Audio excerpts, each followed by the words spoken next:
the 1000 subscriber special of the Dingo Pictures documentary. Today is a milestone celebration. Our channel has finally hit 1000 subscribers. Thank you all so much for your incredible support. To commemorate this special occasion, we've brought in someone who has a unique and hilarious connection to Dingo Pictures, Phelous. The internet personality known for his sharp-witted reviews and deep dives into obscure media. He is a Dingo Pictures legend who introduced many fans to the world of Dingo Pictures through his in-depth video reviews. Whether you're here for the memes, the memories, or the love of all things yee, we're beyond excited to share this milestone with you. Let's celebrate 1000 subscribers in style. Because as they say, the diamonds, my god! But first, are you ready, Phelous? No! Perfect, let's go! Stay tuned, hit that like button, and let's dive in. How did you first come across Dingo Pictures, and how have your thoughts and opinions on the films evolved over the years? I first came across Dingo Pictures when I was doing a search around on the internet for stuff related to my show Bootleg Zones, where I cover a bunch of knockoff toys and stuff, and then I saw something mentioning this supposed Lion King ripoff on PlayStation called Lion and the King. This is real. Apparently. So if you're wondering why this movie I'm about to review is on a PlayStation disc, well, let me answer that by saying, I don't know! When I first saw Lion and the King, I was just kind of awestruck by everything going on in that movie. It was almost hard to process, but over time, watching a bunch of these Dingo Pictures movies, I really come to enjoy them for the silly ride they often are. Which Dingo Pictures film is your favourite? My favorite Dingo movie, well, I wish I could say it's Waboo, but that movie stuck with an East-West dub in English, so it's really hard to fully enjoy that one. Countryside Bears, which is kind of Waboo too, meanders a lot, so I think I'll go with Pocahontas as it's kind of the most coherent Waboo movie we got in English. Which Dingo Pictures film do you consider the worst? Worst Dingo Pictures movie? Well, any of the old video storybook ones are really not my favorite, even if they probably do come off a little more competently done due to the fact they aren't actually trying to animate anything in those, but you get way more enjoyment out of a Dingo Pictures movie when they do. I think I'm gonna go with Aladdin, though, because the English dub is just so horrid, and then it has that looping background music through the whole thing. What's your personal ranking of Dingo Pictures memes? My personal ranking of Dingo Pictures memes, well, of course, Waboo memes are gonna have to be at the top. My God from Lion and the King is gonna go second, since that's the first Dingo Pictures movie I reviewed. Start Telling is gonna be next because I made that one happen, and then Yee is at the bottom. Sorry, Oro, you get enough love anyway. Are you aware of the new English dubs of Dingo Pictures films? And do you know the YouTube channel that dubs Dingo Pictures films into English? Yes, I know about the new English dubs being done for Dingo Pictures movies on YouTube. I think it's super cool that Dingo Pictures has such a dedicated fan base that they'll actually go out and do that. If Waboo was a real raccoon, would he be your pet? If Waboo was a real raccoon, would he be my pet? I'm pretty sure that's already happened, hasn't it? If Dingo Pictures asked you to provide a voice for one of their movies, would you accept? I've actually already provided the voice for Waboo in one of the Dingo Pictures Kickstarter trailers. I can't believe it, so this means there'll be even more Waboo stuff coming? What movie do you think should have its own Dingo Pictures ripoff? There's actually a lot of movies that could use a good Dingo Picturized version of them. One that stood out to me, of course, was Beauty and the Beast, which is why I made my own parody version of it. Which Dingo Pictures film left the biggest impact on you? The Dingo Pictures movie that's left the biggest impact on me. Well, if it's not Lion and the King just for introducing me to the Dingo Pictures world, it's the Countryside Bears, because that's just essentially the second Waboo movie, and that introduced me to this character, and since I've grown slightly fond of this rascally raccoon. What's the thing about the Dingo movies that keeps you coming back to them? The thing that keeps me coming back to Dingo Pictures movies is they're just enjoyable to watch and enjoyable to cover. There's just a lot to talk about every time, and they're very easy to go off and do sketches with the characters, which is a lot of fun. Wedding gift. is what I'd say if you weren't all so stupid. Do you prefer Dingo or Bevanfield?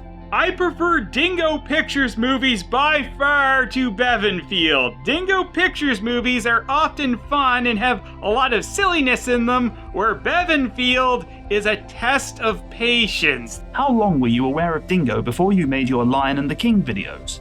I really discovered more and more about Dingo Pictures as I made my first few reviews of their movies. There really wasn't as great of resources out there back then as there is now with stuff like the Dingo Wiki.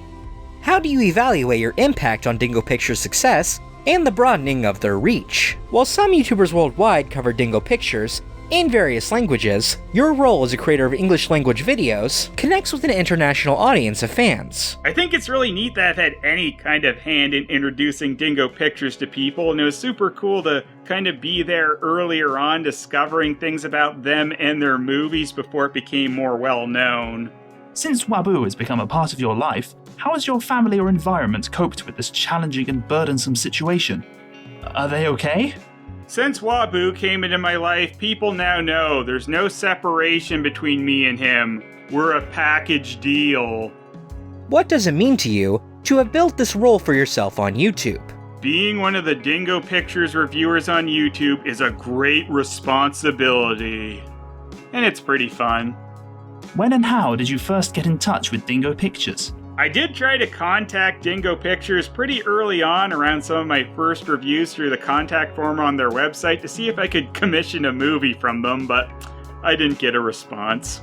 How do Dingo's movies differ from other Mockbuster studios, like Bevanfield, Filmation, or Good Times? Dingo Pictures movies are much more of an experience. The animation, the voice acting, just everything is... Phelan, you've been creating videos since 2008. Can you describe how, in your view, videos and reviews have evolved over time? A lot of video reviews earlier on kind of defaulted to angry, which was something I was guilty of with some of my videos as well, where it's a lot easier now to say, you enjoyed something even if it's bad. As someone who had to transition over to YouTube from another platform, are there any milestones or significant changes that have stood out to you? Moving around different video platforms, there are obviously different standards for what you could do on things like Blip when that existed versus YouTube, and YouTube's always changing as well, so you always have to just kind of keep up with some of these things. What do you miss from the early days of making these videos, and what do you think has changed for the better? Well, sometimes I miss being able to use longer clips in reviews, as that's a pain at times with YouTube. However, having to edit things more tightly sometimes leads to a lot more creativity. What were the biggest technological hurdles you experienced back then? There can be some hurdles you have to go over to capture different media you want to cover. Sometimes a VHS tape will play a lot better in a specific VCR, so you have to play around with stuff like that. Just recently, there was a DVD that didn't want to capture correctly on the computer, but it would play through the player alright, so I had to capture it more like a VHS. There are definitely a lot of tech issues you have to deal with when doing video reviews back then or still today. Sometimes a video file will be in a weird format and it doesn't want to go in your editor correctly, or sometimes there's a problem with capturing the media in the first place.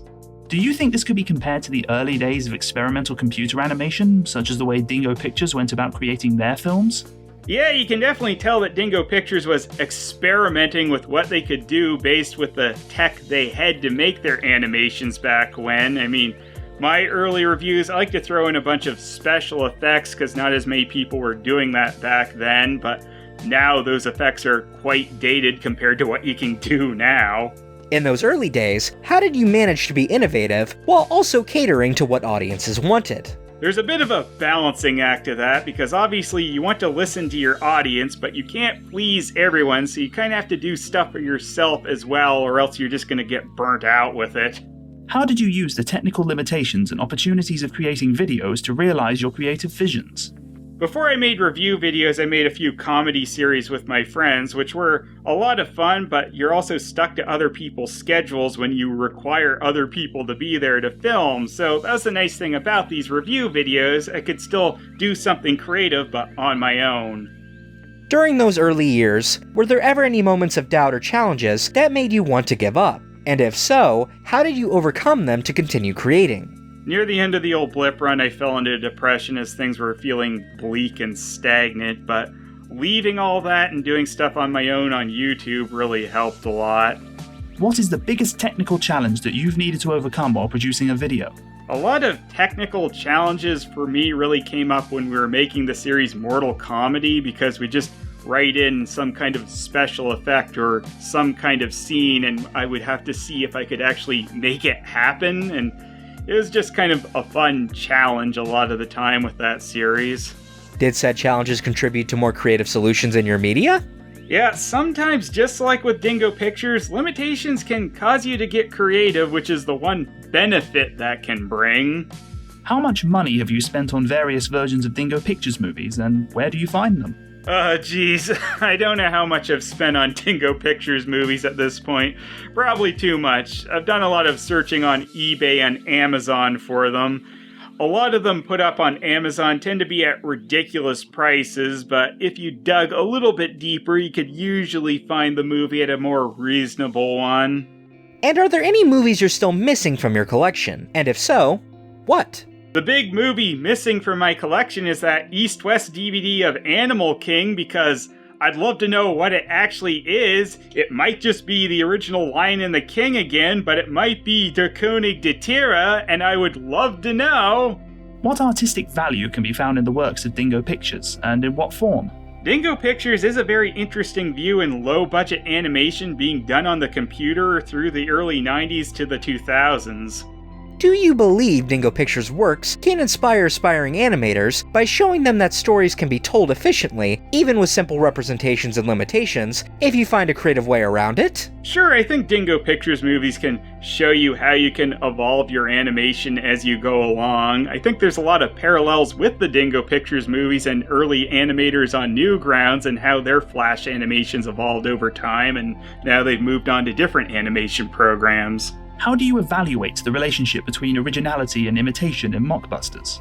Can these films, although they obviously imitate others, still develop their own artistic identity? Any mockbuster that's worth a damn hell does develop its own identity in some way, because otherwise all you're watching is a pale imitation of the original thing, and Dingo Pictures definitely developed its own identity. How did you first come into contact with media content production? When did your passion for filmmaking ignite? The first way I really created any movies that had any kind of an audience were my Flash cartoons on Newgrounds, but after that we moved on to making the live-action series Mortal Comedy. When I was a very little kid, the very first video thing I ever made that was sort of something were some commercial parodies. My friends and I later on would have some ambitions of making a more involved movie, but a lot of these things didn't get very far. The first thing that ever really kind of got a little bit of momentum behind it were some action figure movies. Did you ever envision a career in this industry as a child, and what was your dream job back then? I always wanted to do something creative. I had ambitions of being a cartoonist at one point when I was a kid, but my art was never that good. Does making these types of videos interfere with your personal life? And if so, do you have any funny stories to share? Personal life?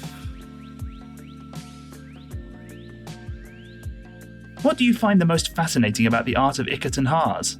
I love that with the Dingo Pictures characters, even when there's one that's very clearly inspired by something else, there is a very clear Dingo Pictures style to all of them. And finally, if you ever got to meet Ickert or Haas, language barrier aside, is there something you would like to ask or say to them? I love you. Thank you for making Dingo Pictures. Can we make Waboo 3 now?